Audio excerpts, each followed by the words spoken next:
Welcome to Rossmore. This is my summary of what we do with oyster farming. We would collect oysters out of the sea, about 1,000 parents maybe per pond. We would then put those oysters into the ponds. So once the pond is full of water, it's a very enclosed system. The temperature of the water in the ponds heats up by a couple of degrees more than the estuary, and that encourages the parents to spawn. The male sperm goes into the female. She incubates them for about 3 days, and then she would release larvae into the pond. The larvae swims in the pond for about 10 days. Each pond can have hundreds of millions of larvae swimming around at any one point at the start of the season. As the larvae accumulate calcium from the water, they start to build a shell, and as their shell gets bigger, they slowly sink down through the water and they settle on something hard, which is what we use, mussel shell. We've chosen mussel shell as being the best material.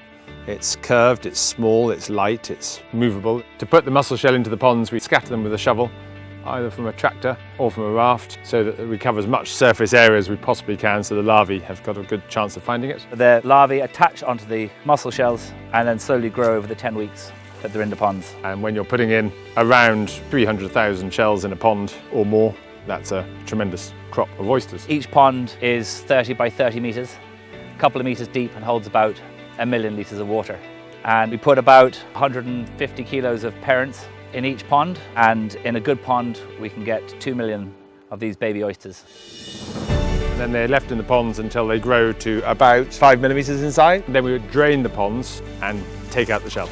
It's incredibly hard work, it's wet, it's physical, and it has to be done, and it's fairly time critical. Obviously the oysters cannot be out of water, so we don't want any breakdowns at any stage of the way. In fact, I'd better just go and do something. Gotta go!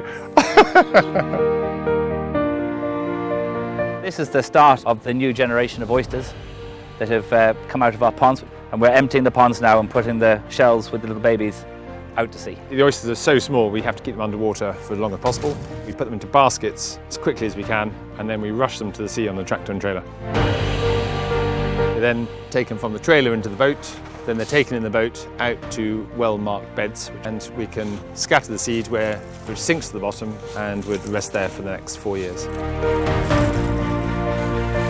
The oysters then grow, hopefully, happily, and then we would come back to that area 4 years later, fish intensively, so that they are harvested.